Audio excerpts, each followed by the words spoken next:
ইসলাম একটি পরিপূর্ণ জীবন ব্যবস্থা।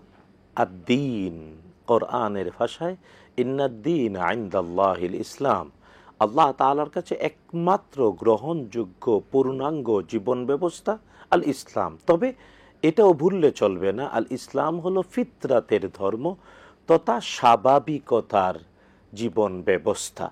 তাই ইসলামের প্রত্যেকটি বিধান খুবই চমকপ্রদ, বোধগম্য এবং বাস্তবসম্মত। আর এই জন্যে যারা জন্ম নেওয়ার পর থেকেই আল্লাহ তাআলা শিশুদের উপরে তথা যতক্ষণ না প্রাপ্তবয়স্ক না হয়, বালেগ না হয়, ততক্ষণ শরীয়তের বিধিবিধানের বাধ্যবাধকতা থাকে না।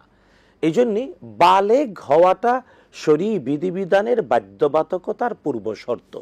কিন্তু যারা বালেগ হওয়ার আগেই মৃত্যুমুখে পতিত হয়, বালেগ হওয়ার আগেই পৃথিবী থেকে বিদায় নেয়, তাদের অবস্থা কি? তাদের অবস্থা হলো মুহাম্মদুর রাসূলুল্লাহ সাল্লাল্লাহু তাআলা আলাইহি ওয়াসাল্লাম জানিয়েছেন, শিশু কিশোর বালেগ হওয়ার আগেই যদি মারা যায়, তাদেরকে দাফন করতে গিয়ে দাফনের আগে জানাজায় দোয়া করতে, আল্লাহুম্মা জাআলহু লানা ফারতান ওয়াজআলহু লানা আজরান ওয়া যুখরান ওয়াজআলহু লানা শাফিআন ওয়া মুশাফফা ওয়াজআলহু ফি কাফালাতি সাইয়্যিদিনা ইব্রাহিম আলাইহিস সালাম।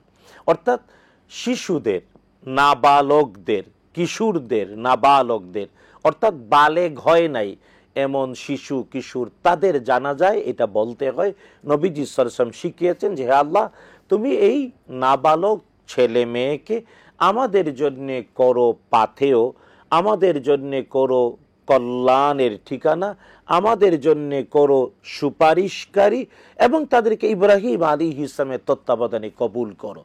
তাই যারা যে সকল নাবালক শিশু ইব্রাহিম আলাইহিস সালামের তত্ত্বাবধানে কবুল হয়, তারা নিজেরাও জান্নাতে যাবে, জান্নাতের গেলমান হবে, আর তাদের পিতামাতার জন্য সুপারিশকারী হবে। আল্লাহ কবুল করুন, আমিন। কিন্তু অমুসলিম পরিবারের নাবালক যারা, তাদেরকে রাখা হবে আরাফে।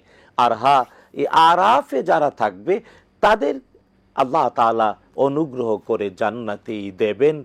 আল্লাহ তাআলা যাদের শিশু কিশোর নাবালক সন্তানরা পৃথিবী থেকে বিদায় হয় বিভিন্নভাবে, তাদেরকে এই দোয়া বেশি বেশি করার তৌফিক দিন, যে আমাদের বাচ্চাকে আমাদের জন্য কল্যাণের ঠিকানা, আমাদের জন্য প্রতিদান, আমাদের জন্য সুপারিশকারী এবং ইব্রাহিম আলাইহিস সালামের তত্ত্বাবধানে কবুল করো, আমিন।